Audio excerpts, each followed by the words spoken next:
നമസ്കാരം. യൂത്ത് കോൺഗ്രസ് സംസ്ഥാന അധ്യക്ഷ സ്ഥാനത്തെ ചൊല്ലി തർക്കം മുറുകുന്നു. അവസാന നിമിഷം പരിഗണിക്കുന്ന പേരുകളിൽ കടുത്ത എതിർപ്പുമായി ഐ ഗ്രൂപ്പ് രംഗത്തെത്തിയതായിട്ടാണ് സൂചന. അബിൻ വർക്കിക്കായി സാമൂഹ്യ മാധ്യമങ്ങളിൽ പരസ്യമായി ക്യാമ്പയിൻ ഐ ഗ്രൂപ്പ് വിഭാഗം സംസ്ഥാന നേതാക്കൾ നടത്തുന്നുവെന്നും വിവരമുണ്ട്. എന്നാൽ വാട്സപ്പിൽ പ്രചരിക്കുന്ന സന്ദേശം വ്യാജമാണെന്നും തള്ളിക്കളയണമെന്നും അബിൻ വർക്കി അഭ്യർത്ഥിച്ചു. യൂത്ത് കോൺഗ്രസ് അധ്യക്ഷ സ്ഥാനവുമായി ബന്ധപ്പെട്ട പ്രോസസ്സ് പുരോഗമിക്കുകയാണ്.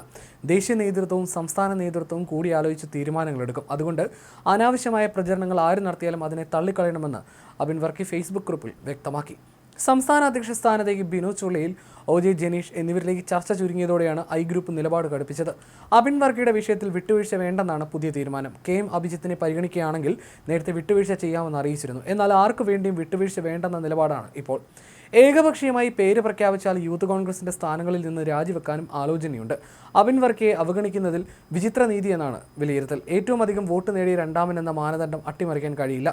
ബിനു ചുള്ളിയിലിന് പ്രായപരിധി കഴിഞ്ഞെന്നും ഐ ഗ്രൂപ്പ് ആക്ഷേപിക്കുന്നു. സാമൂഹ്യ മാധ്യമങ്ങളിൽ അബിൻ വർക്കിക്കായി ഐ ഗ്രൂപ്പ് നേതാക്കൾ ക്യാമ്പയിൻ ശക്തമാക്കിയിട്ടുണ്ട്. നിലവിൽ പരിഗണിക്കുന്നവരുടെ യോഗ്യതകൾ തരംതിരിക്കുന്ന പട്ടികയും പ്രചരിപ്പിക്കുന്നുണ്ട്. പ്രായം, വിദ്യാഭ്യാസ യോഗ്യത, 2 വർഷത്തിനിടയിൽ പാർട്ടിക്ക് വേണ്ടിയുള്ള കേസുകളുടെ എണ്ണം, സംഘടനാ തിരഞ്ഞെടുപ്പിൽ ലഭിച്ച വോട്ടുകളുടെ എണ്ണം എന്നിവ ഉൾപ്പെടുത്തിയ പട്ടികയാണ് പ്രചരിപ്പിക്കുന്നത്. അധ്യക്ഷ പ്രഖ്യാപനം ഇനിയും വൈകുമെന്നാണ് സൂചന. രാഹുൽ ഗാന്ധി വിദേശ പര്യടനം പൂർത്തിയാക്കി മടങ്ങിയെത്തിയതിനു ശേഷമാകും അധ്യക്ഷ പ്രഖ്യാപനം. പ്രചരിക്കുന്ന വ്യാജ വാർത്തയെക്കുറിച്ച് മുന്നറിയിപ്പ് നൽകുന്ന അബിൻ്റെ കുറിപ്പ് ഇങ്ങനെയാണ്: പ്രിയമുള്ളവരെ, തെരഞ്ഞെടുപ്പ് പ്രക്രിയയുടെ മാനദണ്ഡപ്രകാരം അബിൻ വർക്കി പ്രസിഡന്റ് ആകണം. Natural justice. NB അധ്യക്ഷന്റെ അസാന്നിധ്യത്തിൽ പ്രഥമ ഉപാധ്യക്ഷൻ പ്രസിഡന്റിനെ ചുമതല വഹിക്കണം എന്നാണ് യൂത്ത് കോൺഗ്രസ് ഭരണഘടന പ്രകാരം ചട്ടമുള്ളത്. ജനാധിപത്യം പുലരട്ടെ, ഭരണഘടന സംരക്ഷിക്കപ്പെടട്ടെ.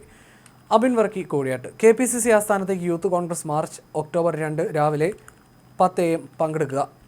ജയ് യൂത്ത് കോൺഗ്രസ്. ഞാനിന്ന് വ്യാപകമായി വാട്സപ്പിൽ പ്രചരിക്കുന്ന ഒരു മെസ്സേജായി കണ്ടതാണിത്. എന്നെ അധ്യക്ഷനാക്കിയില്ലെങ്കിൽ KPCC ആസ്ഥാനത്തേക്ക് മാർച്ച് നടത്തുമെന്നാണ് ഈ മെസ്സേജിൽ പറഞ്ഞിരിക്കുന്നത്. ഇത് യൂത്ത് കോൺഗ്രസിനെ അപമാനിക്കാൻ വേണ്ടി ആരോ ഇറക്കുന്നതാണ്. ഇതുപോലുള്ള വ്യാജ പ്രചരണങ്ങൾ കൊണ്ട് യൂത്ത് കോൺഗ്രസിനെയും അതിൻ്റെ നേതൃത്വത്തെയും ഇകഴ്ത്തി കാണിക്കാനും അപമാനിക്കാനുമാണ് ശ്രമിക്കുന്നതെന്നുണ്ടെങ്കിൽ അതിന് ഏത് വിധേനയും മറുപടി നൽകും. യൂത്ത് കോൺഗ്രസ് അധ്യക്ഷ സ്ഥാനവുമായി ബന്ധപ്പെട്ട പ്രോസസ്സ് പുരോഗമിക്കുകയാണ്. ദേശീയ നേതൃത്വവും സംസ്ഥാന നേതൃത്വവും കൂടിയാലോചിച്ച് തീരുമാനങ്ങളെടുക്കും. അതുകൊണ്ട് അനാവശ്യമായ പ്രചരണങ്ങൾ ആര് നടത്തിയാലും അതിനെ തള്ളിക്കളയണം എന്ന് പറഞ്ഞാണ് അബിൻ കുറിപ്പ് അവസാനിപ്പിക്കുന്നത്.